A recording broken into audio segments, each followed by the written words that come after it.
on Turkey Decides. My name is Elmira Beyrasli, and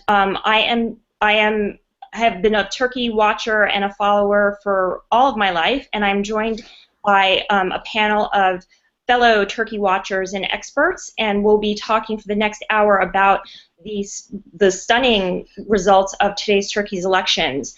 With us today is Aaron Stein, who is a fellow at the Royal United Services Institute and a non-resident fellow at the Atlantic Council. Dalia Murtada, who is a freelance journalist based in Istanbul, and she reports a lot for Public Radio International, PRI. And Joe Friedman is with us, and he is an expert and an analyst on working on Turkey. He's been working on Turkey for several years now. We'll also be joined by two other people. Apologies because they're late, but let's kick off the discussion. Wow, what happened today? Let's just dive in. Aaron, do you want to start? Sure. I mean, I think the start of the election is obviously what was coming up before the election, which is whether or not the HDP would pass the threshold. And I think all of us on the chat, we were talking offline before we started here, were surprised at how well they did. I don't think. And I mean, stemming from that, the fact that they were able to force the AKP into a situation where they're going to have to govern in a coalition, so the first time since 2002. But with that said, we don't know where the chips are going to fall, and a lot of things have to take place.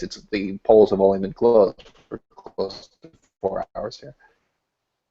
Right. It seems like we're looking at a lot of uncertainty for the next 45 days, which is how much time they have to decide what the coalition that they'll make is. But in terms of how much the HDP did win, which we're looking at about 12% from the early results, it's pretty remarkable. And it seems to, for the people who do support that party, it seems to have garnered a lot of excitement, and for all of the opposition in general, because, yeah, for the first time ever, we're looking at AKP not as the single majority ruler. Yeah, and I mean, I think that sort of the key question, besides how the coalition looks, that we should be looking at and maybe discussing over the next hour is what happens internally with the AKP now. That almost to me is a more interesting question than what the coalition looks like. We've heard people talking about minority government. We've heard AKP MHP, which is the most likely coalition, the Nationalist Action Party. But the question of, is the AKP, in what is still a center-right country, able to have the internal conversations that lead to enough turnover, enough soul-searching, that we sort of see progress going forward on a lot of the things that have been slipping over the last few years that many of us have been talking about sort of, you know, all the time, sort of in various fora? Yeah, I mean, I'm just going to go out there and say I'm stunned by these results. I mean, going in, I mean, opinion polls are notoriously bad in Turkey, and we never quite knew if the margin of error was being published, whether the AKP's ground game would prove superior. We knew the HDP also had a good ground game, but pushing up high, 2% over the 10% threshold, I think was unexpected. And if you're looking at the numbers boiling out now, I mean, you're looking at a parliament with 78 HDP MPs compared to 82 for the MHP. And I think the latest number is 259 for the AKP. Although I can look at my TV, but it's something like 259. The latest numbers. Yeah, 259. I mean, these are stunning numbers. But keeping in mind, I think it's something that Dov brought up, and we have 45 days now where there's going to be coalition discussions, and every talking head I see, and like the thing you hear is early elections. This is something 2% over the 10% threshold, I think was unexpected. And if you're looking at the numbers boiling out now, I mean, you're looking at a parliament with 78. Put your headphones in. Yeah, you hear me talking. Anyway, so number 59 for the AKP. I can look at my TV, but that's something like it's like a replay of the echo effect here. Stunning numbers, but keeping in mind, I think it's something that Doug brought up, and we have 45 days now where there's going to be coalition discussions, and every talking head I see. There we go. There we go. So, anyways, yeah. So the numbers are just, you know, but I think the coalition discussions are what's going to dominate the debate, and as Dov said, those internal AKP discussions about. I do have them in. There are too many people talking at the same time. I'm confused. I think there's a bit of a delay. Okay, sorry for the. There's so many people talking. Sorry. Okay, we're back online. Hi, I'm really sorry about that, Amira. I was confused by the tech. No, that's okay. So, Okay. Alif, why don't actually, Alif, why don't you just introduce yourself very briefly? Alif Scott is joining us from Istanbul. She's an Istanbul-based journalist who is also the author of a really terrific book called Turkish Awakening. And Alif, you were actually at observing one of the polling stations today. Yeah. Yeah, I was in. Okay, sorry. It just sounds like a cacophony. Does anyone else have that, or is it just me? Okay. I'm really sorry about that, Amira. Oh. I don't know why we're having that playback. So, Alif, why don't actually, This is really weird. maybe you can. I'm not hearing that, so why don't you just go ahead and talk about what you saw at the polls today? Okay. Yes. Sorry, there's a delay. I was in 2 polling stations today. I was in. Oh God. Okay. I was in 2 polling stations today. I was in one in Okmeydanı and one in Fatih. Sorry, this is chaos, this technical situation. Maybe is it your headphones that are interfering? I don't know. Maybe. This is like Groundhog Day. I just keep hearing you saying what you said before. Okay, well, why don't we pause while you try to figure that out and go back to kind of what the election results are? I mean, clearly AKP has lost a lot of ground. Yeah. The HDP has gained a considerable number of seats in Parliament. The CHP, the People's Republic Party, the main opposition parties, they got hurt in these elections, and so maybe we can talk a little bit about what happens to them. I just saw Murat Karayalçın talk about possibly joining a coalition with the AKP. Is that feasible? Mm-hmm. Yeah, well, that's one of the fears is that sorry.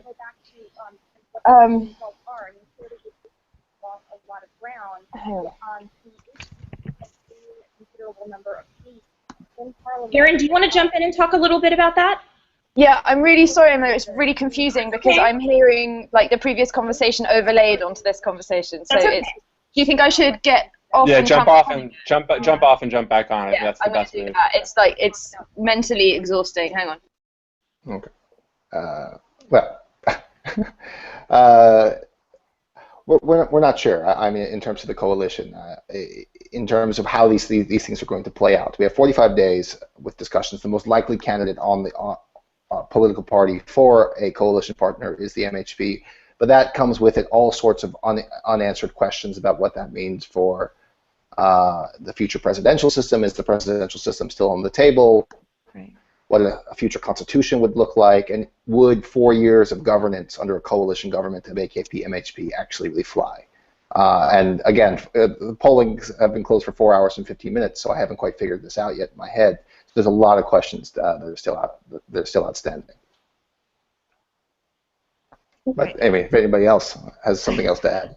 I do like, I mean, I do love Dove's point of what's going to happen within the AKP. I would love to talk about that a little bit more, simply because we've looked at the last 2 years, sort of internal tensions within the party, especially since December 2013, but even before that. And what we're looking at now is a very much weakened AKP. They don't have nearly as much power as they did before in terms of having the majority in government, having the ability to push everything through the way that they want. And how possible is it? Like, what are we looking at possibly in terms of splintering within the party? Yeah. And this is sort of where I wonder whether we will, in a couple of weeks, decide this was a bit too much of a good thing. I think when people were predicting that HDP would pass the threshold, but that AKP would still retain the majority, there seemed to me to be sort of 2 camps. The first camp was people who said, that's fine, Erdogan can continue to sort of control the party from the presidency. He's got docile ministers who are happy to be there and in the positions that they're in, and they're not really in a position to buck him. They've come too far with him to really change the system. They don't have an incentive to. The other side was, this will give AKP some time while they're still the ruling party to have those conversations that I referred to earlier sort of in the background and continue to govern. The problem is, now that they are in the minority, everything gets pushed up to the front, and it's all going to happen much more quickly than we might have thought before. And I wonder whether, again, sort of in keeping with this idea of too much of a good thing, whether that will lead to the type of instability and difficulty that challenges their ability to have those conversations in the background. You know, I also think that's a good point. I mean, one thing that will really test this is that now the HDP will have to transition from what was a very well-run campaign where they struck the right notes to actually having to govern. I mean, if you look at, say, the numbers in Diyarbakir, they have 10 seats, the AKP's 1, and something that Noah and I think talked to, Noah just joined the chat, hi Noah, is with the election cycle that was going on in Turkey, we got away from governance for the past year and a half, and everything has just been pushed through this electoral cycle. You know, it will actually be interesting with these 45 days upcoming, if there is a coalition formed, can Turkey get back to governing? Or will these fights still play out the way that they have been basically for the past year and a half? Hi, Noah. Thanks for joining us. I know that you're on the ground in Turkey. Maybe you can just introduce yourself briefly and then just talk about what you saw today. Yeah, sure.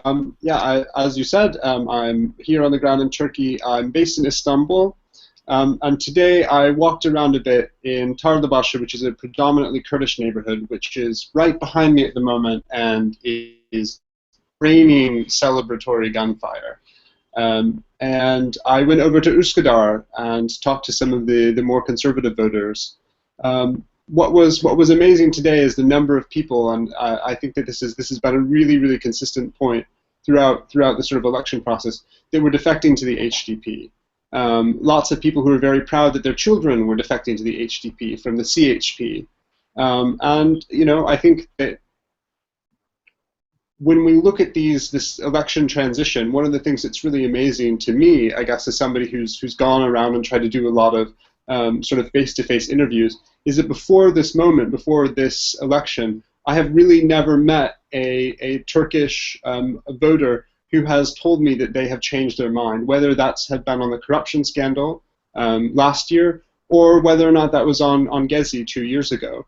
So what we're seeing is really amazing. This massive switch in political preferences is something that, at least for the last 2 years that I've sort of seen, you know, these election cycles and questions about elections, I have really never witnessed so many people in such numbers saying very enthusiastically that they would switch parties. Yeah, I mean, I have to say one of the things that while I think the election results are astonishing to everyone, one of the things that people should take heart is that there was such a huge voter turnout. I mean, over 85% of Turks went to the polls to cast their vote. And we see how that spread out, but I think that this active engagement really, I think, is a value. It's a positive for Turkey.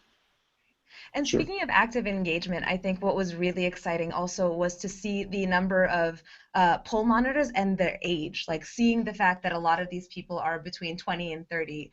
They're really young, they're really active, they're really excited. And a lot of the people that I was in touch with, simply because that's what I've been looking into, are the youth, and sort of seeing their votes and especially their families' votes. The way that whole families moved maybe from the CHP to the HDP, or, you know, there's a difference between the family members, the younger people, but seeing them very active when maybe in August a lot of them had been a lot less active, and a lot of them didn't vote in that August presidential election. To see them that much a part of the electoral process and that much a part of the conversation was very impressive.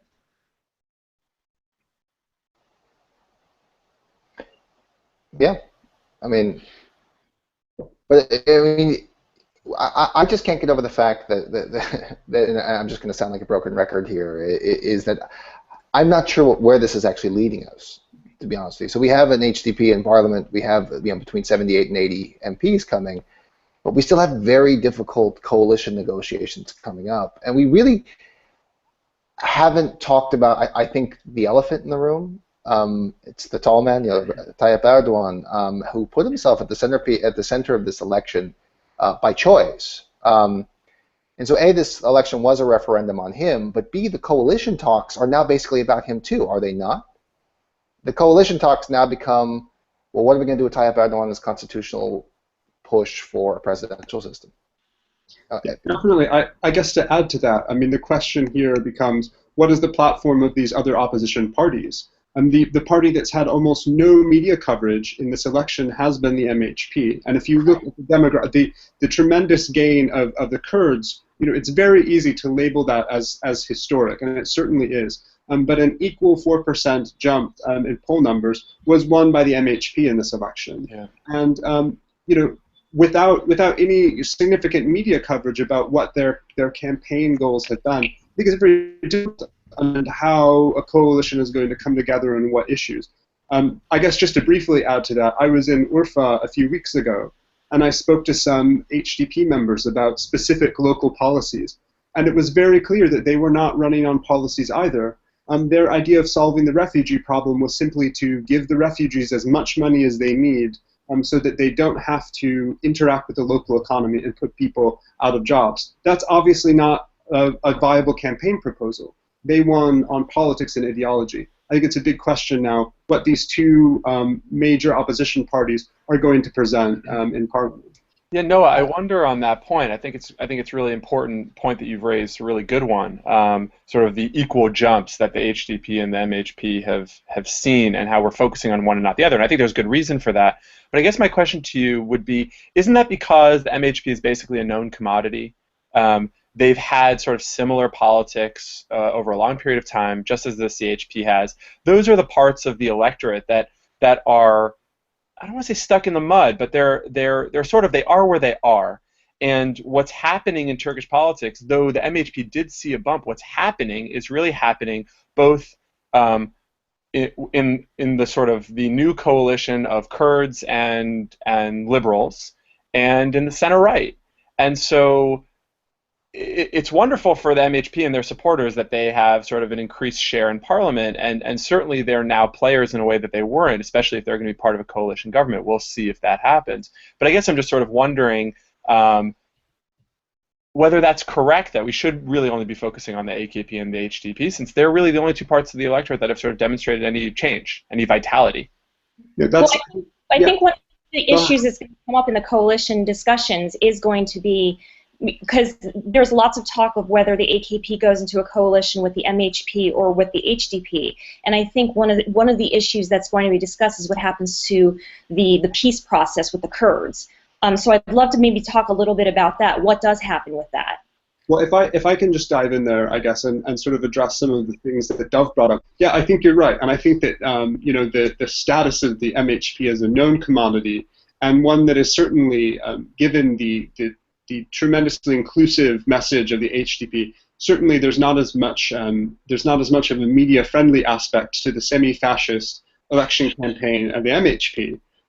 But at the same time, I wanted to say that I think that they are going to be very important. And the question I think I would ask about the MHP is this: I mean, we have a presumption that they will continue this extreme rightist stance that we sort of characterize them with holding.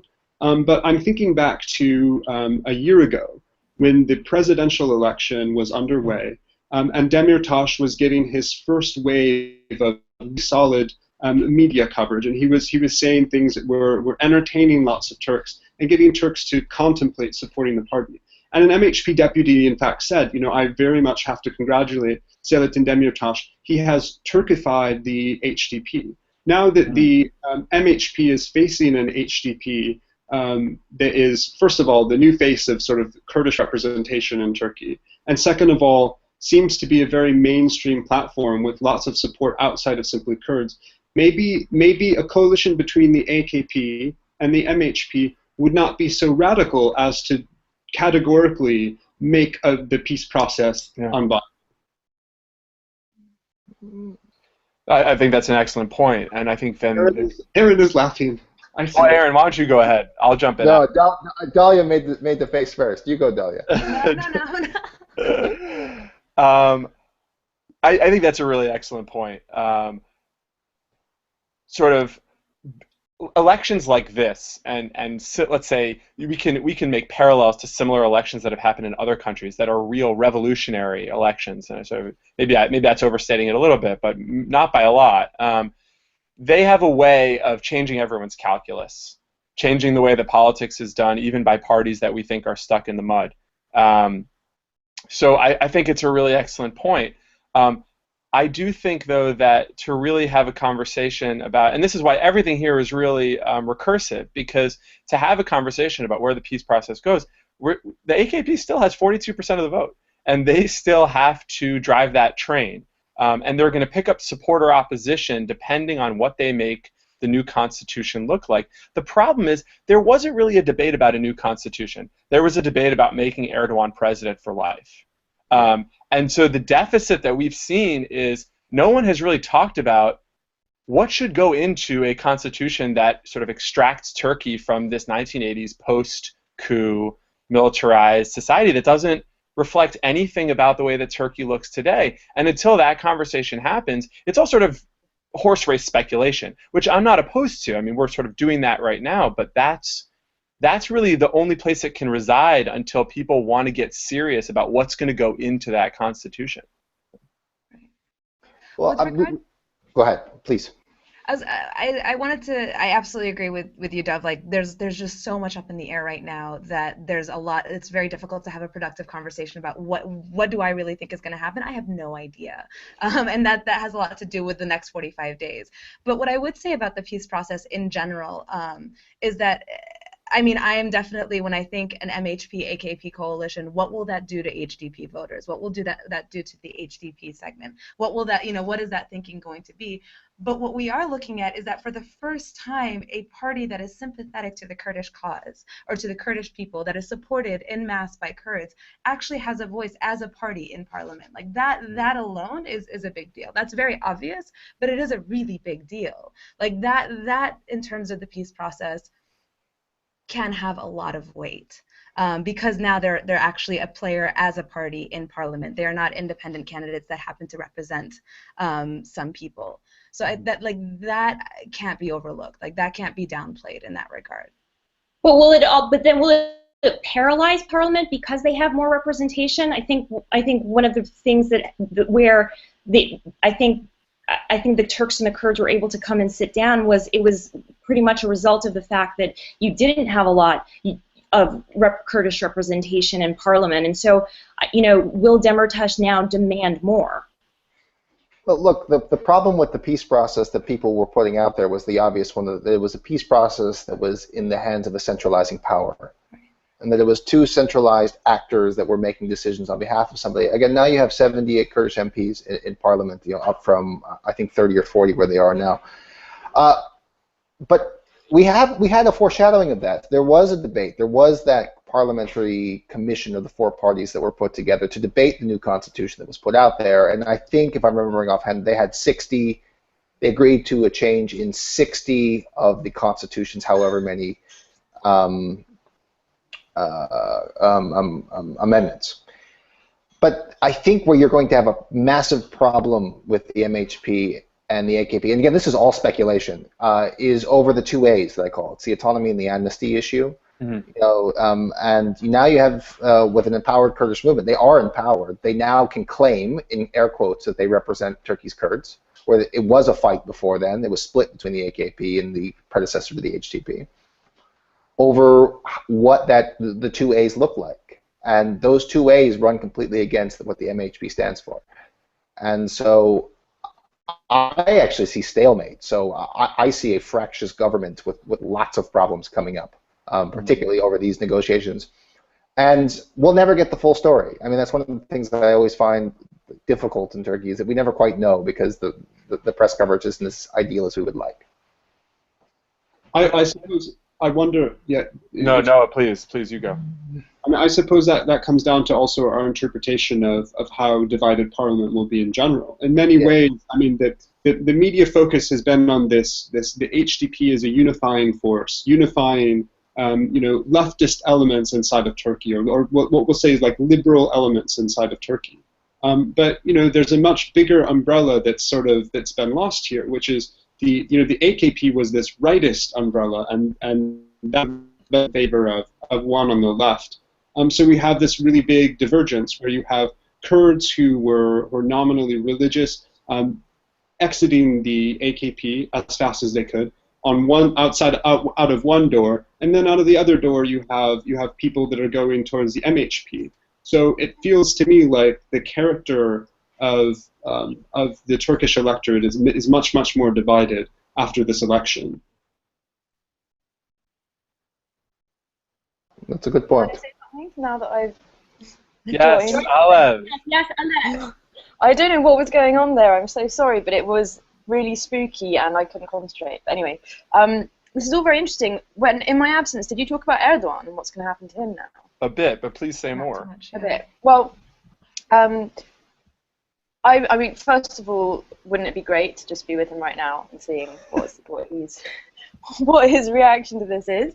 And secondly, I think people are already talking about all these coalitions, which they should be, but as if he's just going to go quietly, which I don't think he is. So I think it's quite interesting to think about, for one thing, I think he's going to blame the loss that the AKP has accrued this election on him not being at the helm anymore, even though he is, of course. But I think that's how he'll paint it. And I don't think he will just accept any kind of coalition. Like, I think he'll even have problems with an AKP-MHP coalition, but certainly with any kind of opposition coalition. And to do Demirtaş's credit, he's just reiterated that he won't form a coalition with the AKP, which people were doubting that he would keep to, but he seems to be. We'll see. But yeah, I just think that's an interesting. I think Erdogan may look a bit silly now, and we may not be thinking of his presidency plans coming to fruition. But it's still important to see. To look at how much power he wields and how much that might divide the AKP from within, and how much it might jeopardize what little chance there is of a vaguely stable coalition government. So what is the move? If you're Erdogan right now, what is your move? What do you... Noah, yeah, sorry. I feel like the easiest move would be a U-turn. You know, Erdogan has there have been many Erdogans over the years, and he has changed many times without any sort of explicit dialectic about why he's changing. He just does it when he finds it to be politically opportune. And if he senses that there's dissent inside of his party, and he senses that the way to achieve his objectives is by founding a coalition, then he may have quite the political hangover from this event. But I don't see him change and have try to rebuild his credentials as somebody who's a unifier. But how would he form a coalition in his position as president right now? How is he going to do that? Through his massive influence inside of his party and his shadow. Okay. I think that he can, Yeah, the play would be for Davutoglu to resign tonight in about an hour, for a new person to come up. You're hearing something like, I don't know, a new person to come up, and then he plays the role of uniter with the MHP and the coalition. Something you said, Noah, I mean, we didn't pay attention to the MHP in this because nobody cared, right? Because why would we listen to Devlet Bahçeli? They go like this all the time. But they've been a bit wishy-washy on the presidential system. So there is something in play, right? And no, I don't expect Erdogan to And that's the dark road. I'm sorry, I don't mean to interrupt, Aaron, but that is really the dark road, and we cannot rule that out, right? I mean, the U-turn could be conciliatory, or it could be just that, going in a back room with MHP, promising them, I mean, whatever, and getting them to throw their support behind that type of system. The problem is that do they have enough between the two to? They don't have 367 between the two, so they still have to go to a referendum. We still don't quite know. Exactly, it's the over 330 comes into play, and then we have to go back to the referendum. But that's unlikely. But it's in play. I mean, I still think the negotiations break down, but it's in play. I've heard some rumors from Ankara. I can't vouch for them, but there have been talks. Ankara rumors. There have been talks apparently happening between AKP and MHP. With a view to MHP taking over the Interior Ministry, which would mean that the AKP would then would then not be responsible, would not be held responsible at least for a complete breakdown of the Kurdish peace process, because the MHP would be nominally in charge of that, and that would be the kind of deal that they set up, which, as you'd say, Dove, is a completely dark road to go down. But Alev, you just brought up something that I also wanted to ask a question on. Who controls the foreign ministry, and what happens to Turkish foreign policy? Yeah, that's a good one. Well, yeah, especially Aaron, if you're saying Dove was going to resign. It depends which aspect of foreign policy. I mean, the Syria file is controlled by very few AKP elites, and I'm not sure how that's going to change. Although, again, 78 Kurdish MPs will raise a whole lot of questions about certain aspects of the Syria policy in line with what you already hear, like in places like Diyarbakir, all over the place about their accusations against the AKP. But look, it all depends how the coalition shakes out. If they really are pushing right, then I would expect some problems on Cyprus. I would expect much the same tone on the European Union. And I actually worry about the peace process if they push right. Now, if he turns into Erdogan, the conciliator, the man who will unite the left, which he did before between 2002 and 2005, all of these issues will be the exact opposite. It just depends, I think, in the next week what we see. I don't know. The problem is without HDP, and they've basically said they're not going to, the uniter of the left doesn't happen. I mean, the CHP is not going to get in coalition with AKP. So I think it's the kind of thing where Erdogan can be the same Houdini he's always been, but just his options are much more limited at this point. Yeah. And so he's going to stare down this set of options, and his choices seem to be AKP, MHP, or minority government. I'm with Dahlia. I don't know what changes if you call early elections in another 3 months, 6 months, 1 year. I don't see how that shakes out unless they can use their continuing control of the media to stoke real fear among the people that this is the collapse of order. Well, I feel like in that situation you need one other ingredient for things to work, which is you don't call elections right away. You have a coalition that's very, very ineffective, or a government that simply, you have a very ineffective form of government. The economy is going poorly, and you point at that coalition and you say, "I told you so. We have to change this. Everybody's unhappy. There's only one way that we prospered, and that's with the AKP." And that's how you call elections, and you do it in And how long you'd say? I mean, I'm just throwing out. You need to give it a while for people to become very frustrated with another form of politics that will recall the worst times in Turkish history. Yeah, exactly. Dahlia, I'd love for you to jump in here. I know that you spend a lot of time reporting on kind of civil society, women's issues. You're out on the ground. What are these elections results mean for women, for civil society and NGO groups? Well, we're seeing, in terms of women, we are seeing, I think I saw a number somewhere, 17%, though I need a confirmation. But we are seeing more women enter parliament with the HDP winning, with their system. We are seeing more women enter parliament, which is a big deal.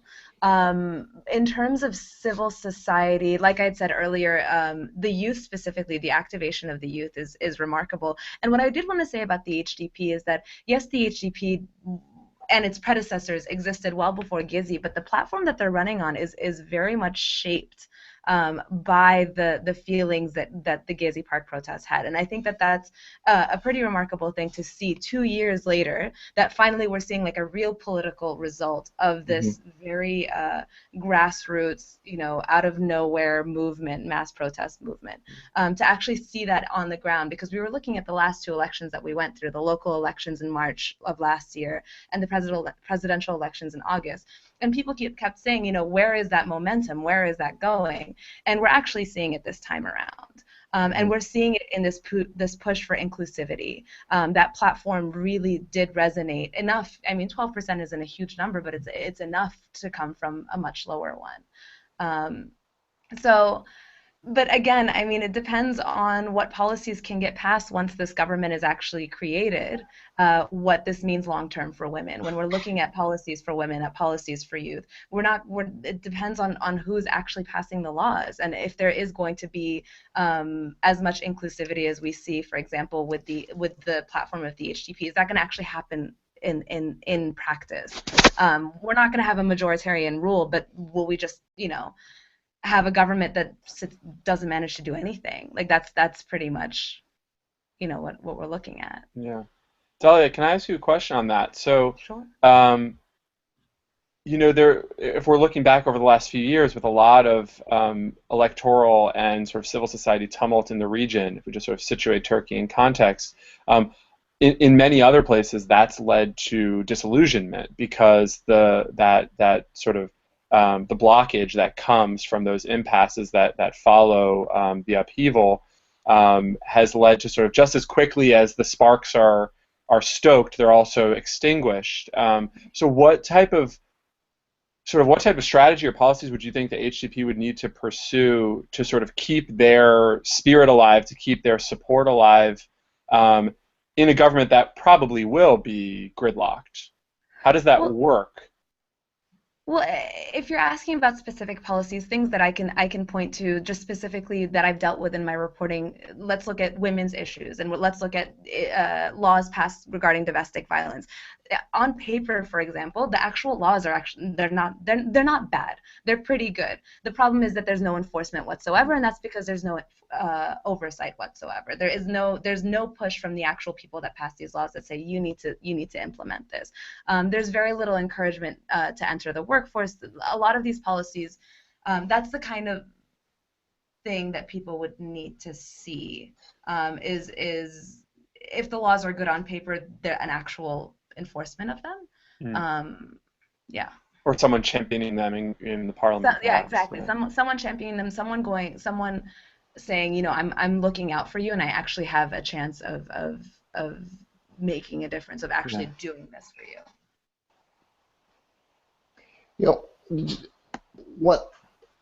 One thing that I think we're going to again have to focus on is with the introduction of women's issues, and more women representation in the parliament from the HDP, is maybe the disconnect between the number of women MPs that come from the HDP and which constituency that appeals to. Sort of the people that they were going after in Istanbul and certain other places, and whether that actually reflects maybe in the areas that they'll govern most with the most effectiveness, which would be maybe Diyarbakir in the southeast.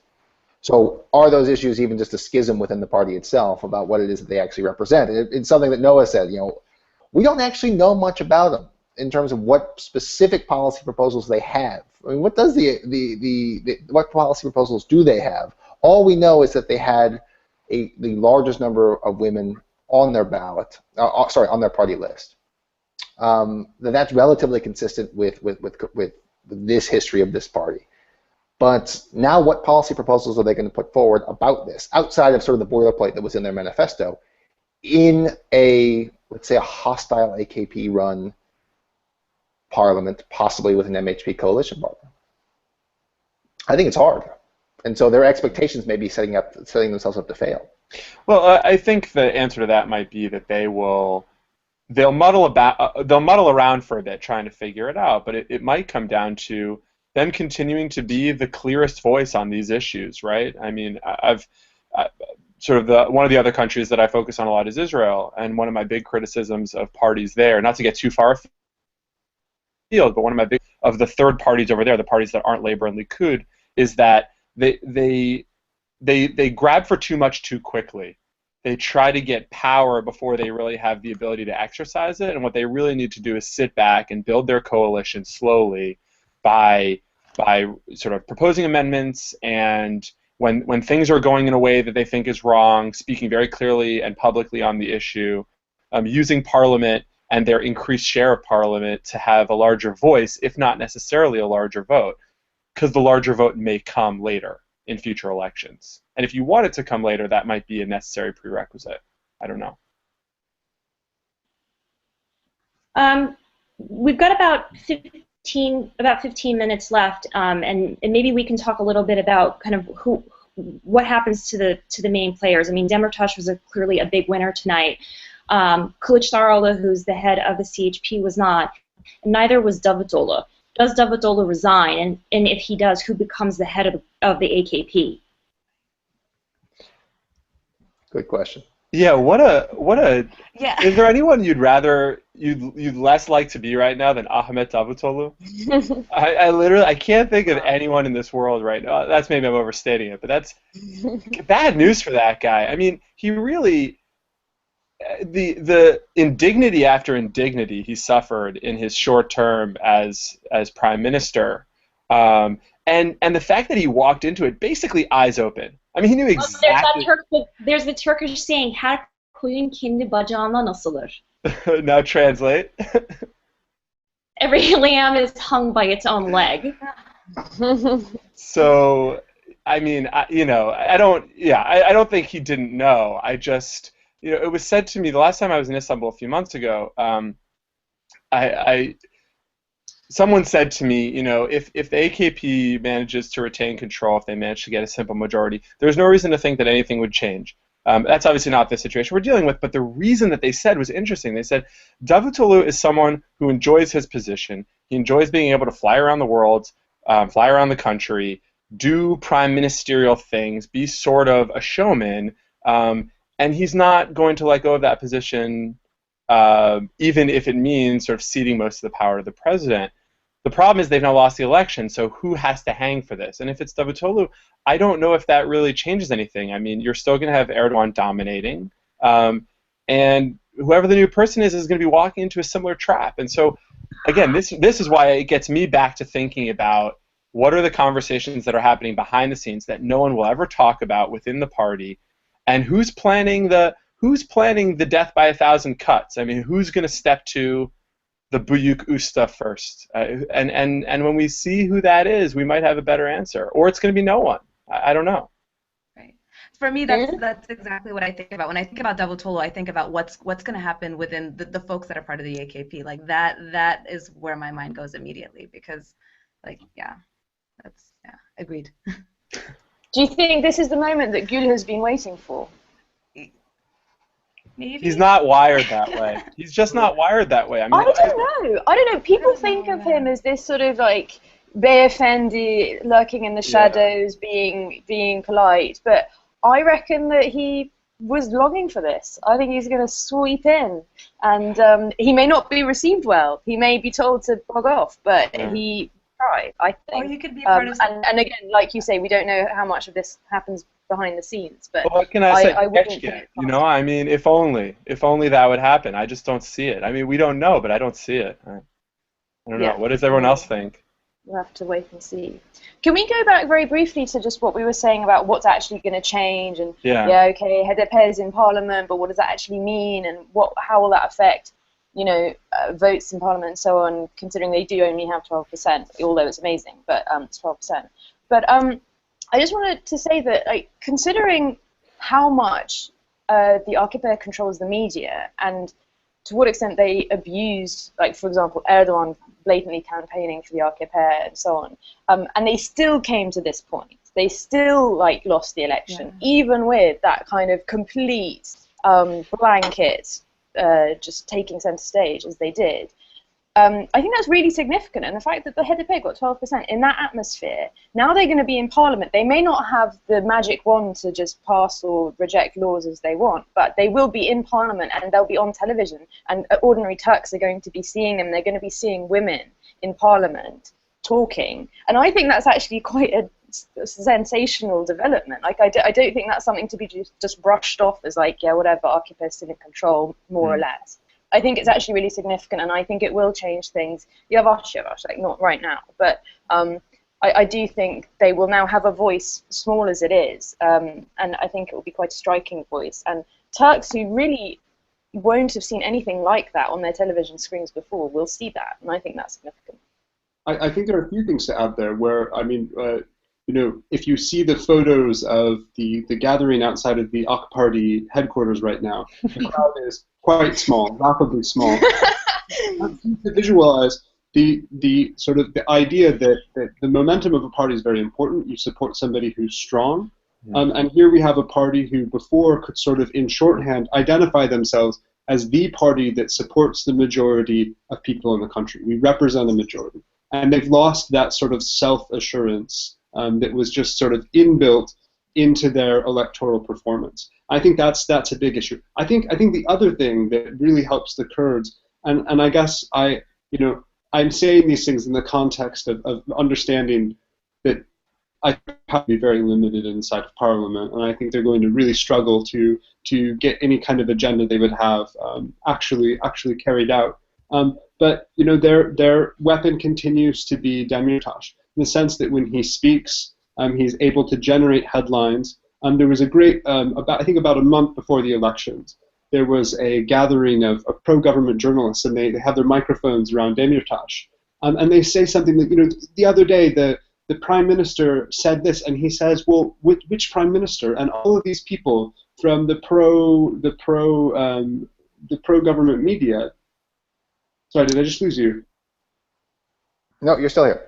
Okay. You're good. We're still here. The pro-government media started to laugh, sort of contagiously. Even they occasionally give him the media that he needs because he's just clever enough to kind of make it happen. So I think they do have a lot of advantages, and they certainly have, I guess, the cleverness to sustain their momentum. Yeah, and one thing I would add is they've had a dry run for this for a while.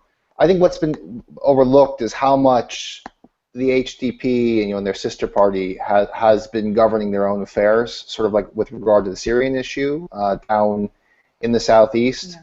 And so a lot of politics are local with these guys. A lot of politics are local in Turkey regardless of the party. And that they have the mandate and sort of the electoral hangover to screw up a little bit, but nevertheless the capacity to govern in the areas where their constituency is the strongest.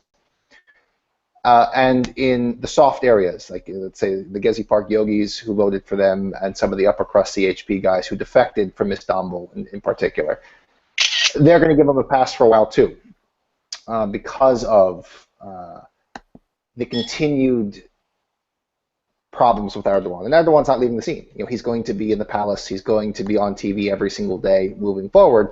So he will continue to actually be an asset, I think, for Demirtas, maybe for 6 months, like a hangover, until people start asking, what have you done for me lately?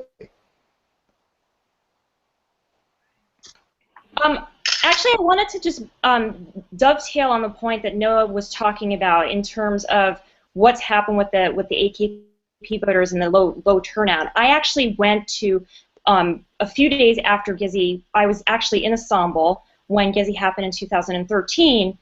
A few days after, while everybody was really focused on what was happening in the major cities, I actually flew out to Kayseri to see what was happening there. And it was interesting to talk to people in Kayseri, because while they supported Erdogan on what he was doing with Gezi, there were a lot of people that were angry at him in terms of his economic policies, and they felt that the AKP and Erdogan hadn't actually made their lives better. And so it's interesting to see, as Turkey's economy is stalling, that they are coming out with these results, as you see in any election where if the ruling party isn't delivering to the people, that they will take a hit at the polls.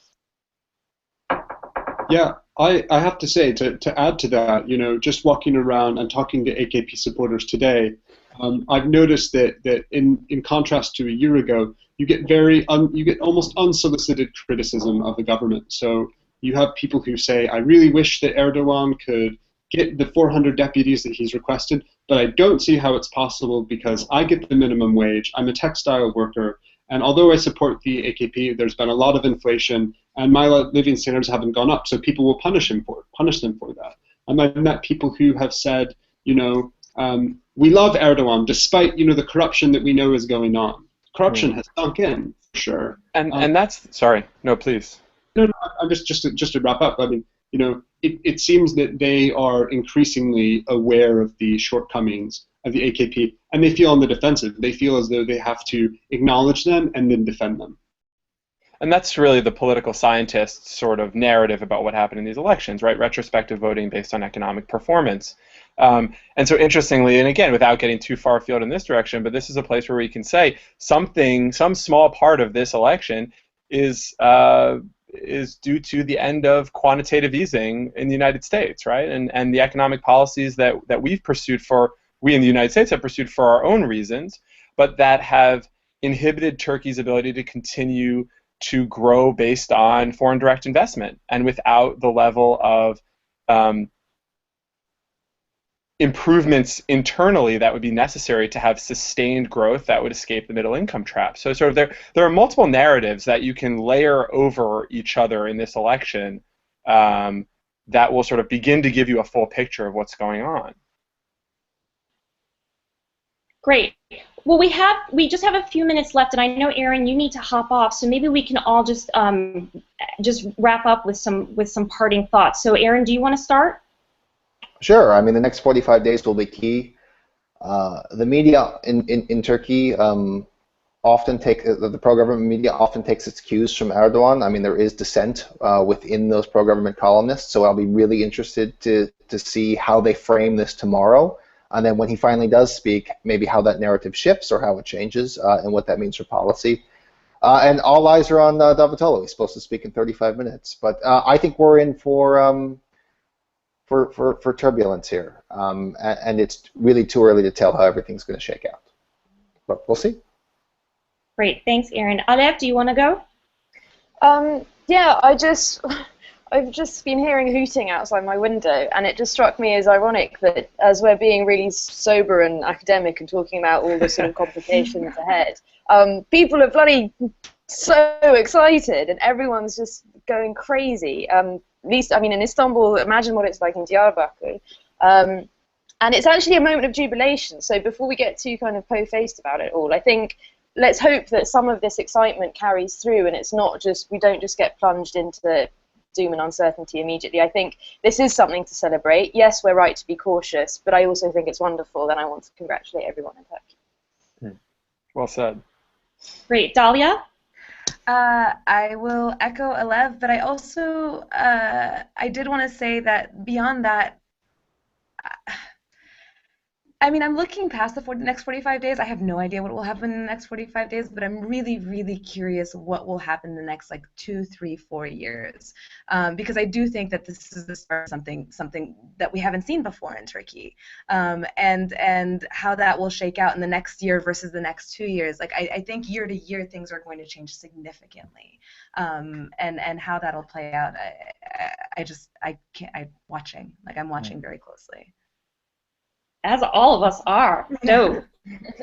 I couldn't agree more with Alev and Dalia. The one thing I'll say is the one thing I think we didn't raise at all here, which is that we should all be thankful that HDP passed the threshold, because the way it was looking, if they hadn't passed the threshold, we'd be seeing a very different picture in the Southeast today. And that would have been, as much as this feels like a massive advance for Turkey, that would have felt like the equal and opposite regressive retrenchment, backward step into, again, we've talked about dark places, but that would have been one of the darkest. And I think we're all, I know that I today breathed a huge sigh of relief that we didn't have to face that possibility. And so I'm hopeful, and I'm pleased, and I'm excited, but I'm also quite thankful and relieved.